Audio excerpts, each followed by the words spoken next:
अस्सलाम वालेकुम जी, कैसे हैं सब दोस्त? ठीक हैं, खैरियत से हैं? उम्मीद करता हूँ कि सारे दोस्त ठीक होंगे। अच्छा जी, जो भाई राइस का काम करते हैं उन सबको पता है कि राइस का सीज़न शुरू हो चुका है। तो मेरा ये वीडियो बनाने का मकसद ये है कि आपको पता है कि चावल का जो शुरू सीज़न स्टार्ट होता है वो 15/09 से स्टार्ट होता है। तो 15/09 को मैं एक्सपोज करने वाला हूँ आप सब दोस्तों के साथ। मैं ये देखना चाह रहा हूँ कि पिछले साल की निस्बतन इस साल राइस के अंदर क्या बेहतरी आई है या क्या चीज़ डाउन हुई है। हम देखेंगे दाने की क्वालिटीज़ और पकाई, और क्योंकि सबसे मेन बात यह है कि पिछले साल की निस्बतन और इस साल अगर कंपेयर करें तो फसल 1 महीना लेट है।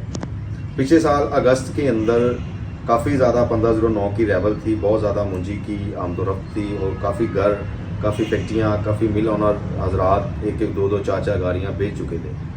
अगर हम इस साल पिछले साल को कंपेयर करें तो इस साल कोई इतनी ख़ास गहमा गहमी नहीं है चावल के अंदर। फसल ऑलरेडी 1 महीना लेट हो गई है और इसके कुछ रेट्स वगैरह के भी इशू आ रहे हैं। अच्छा, ये रेट के ऊपर भी मैं एक वीडियो बनाने वाला हूँ बहुत जल्द। इसको भी मैं एक्सपोज करूँगा कि ये मार्केट में हुआ क्या, कि जिसकी वजह से रेट का मतलब कि उतराव चढ़ाव हुआ जो कि नहीं होना चाहिए था, जिससे बहुत ज़्यादा लोगों को लॉस भी पहुँचा और बहुत ज़्यादा लोगों को फ़ायदा भी हुआ।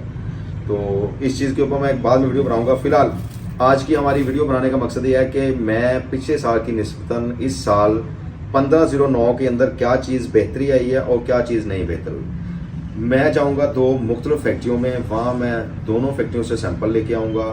रूटीन वर्क जिस तरह होता है उन दोनों की मैं पकाई करके और वो मैं आपको सारा दिखाऊंगा। और एंड द वे हम उनकी पकाई के अंदर देखेंगे कि क्या फ़र्क आया पिछले साल की निस्बत, दाना किस तरह है, दाने में जान कितनी है और क्या चीज़ कम है, क्या चीज़ ज़्यादा है। और जो कच्चा दाना है बाकी ये पिछले साल की निस्बतन कि इस साल चावल के अंदर दाना किस तरह आ रहा है, हेल्दी आ रहा है या कमज़ोर आ रहा है, तो इसको मैं एक्सपोज करूँगा। बने रहे मेरे साथ, चलिए चलते हैं प्रोसीजर की तरफ।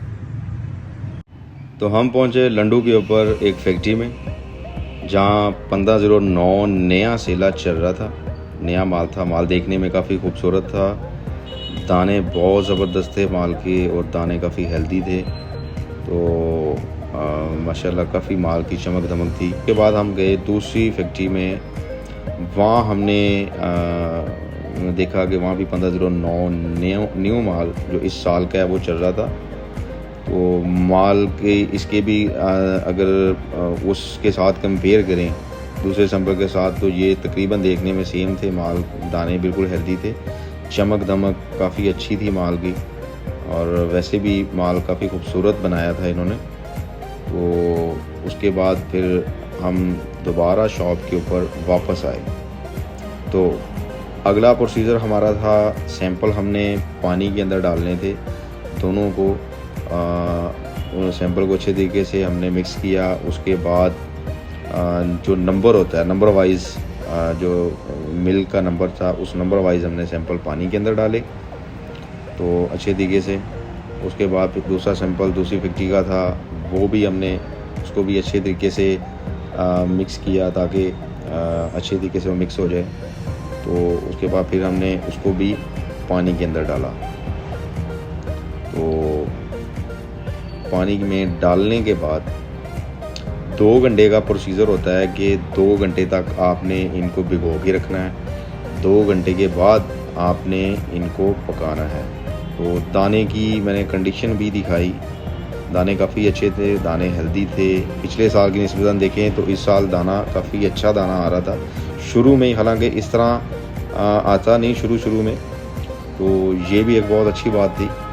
और दूसरे दाने भी ये देखें आप, जो दूसरी फैक्ट्री से सैंपल लिया था इसका भी सेम उसी तरह माल देखने भी खूबसूरत था और बनाया भी बहुत अच्छा माल था, दाने भी काफ़ी अच्छे दाने थे।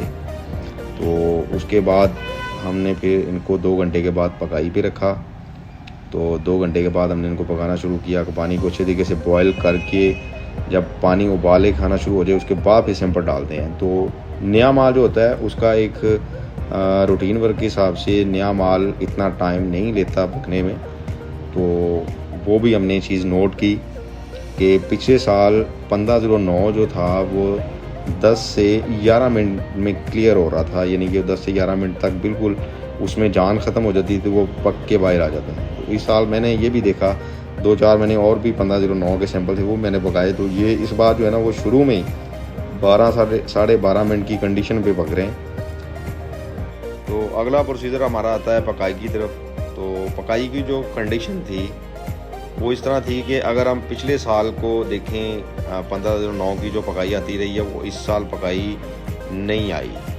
उसकी वजह यह है कि एक तो लेंथ जो है ना वो पिछले साल की निस्बतन इस साल छोटी है।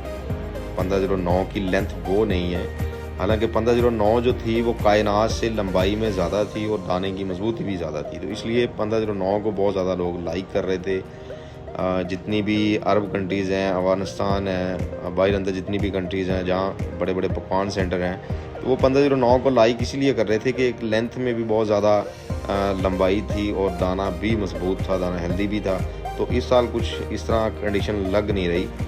उसके बाद हमने जो दूसरा सैंपल था वो पकाया, तो उसकी भी पकाई चेक की, तो उसकी भी पहले की ही तरह पकाई आई। जिस तरह पहला सैंपल पका उसी तरह दूसरा सैंपल पका। तो एक्सपोज करने का मकसद दो अलग अलग फैक्ट्री से इसीलिए था कि दोनों के अंदर क्या चेंजेस आते हैं। तो कोई इतना ख़ास चेंजेस आया नहीं, लेंथ बिल्कुल सेम थी, तो लेंथ में बहुत ज़्यादा फ़र्क नहीं आया। और पकाई के अंदर भी जिस तरह दाना उसके अंदर मोड़ रहा था वही दाना कमज़ोर इसके अंदर था। तो ये ना जो सबसे बड़ा इशू आया है इस साल 1509 के अंदर, 1509 की लेंथ बहुत ज़्यादा कम हुई है। तो बाकी खैर देखते हैं सीज़न को आगे, जिस तरह सीज़न गुजरता है तो कुछ चीज़ें बेहतर हो जाती हैं। तो ये भी चीज़ें भी हम साथ साथ एक्सपोज करेंगे क्या चेंजेस आई हैं क्या नहीं। तो फ़िलहाल मेरा ख़्याल है कि वीडियो में आप लोगों को सारी बातें समझ आ गई होंगी। तो वीडियो हम करते हैं यहीं पे ख़त्म। अगली वीडियो किस तरह की होनी चाहिए या आप लोग मुझे कमेंट के अंदर ज़रूर बताएं। शुक्रिया।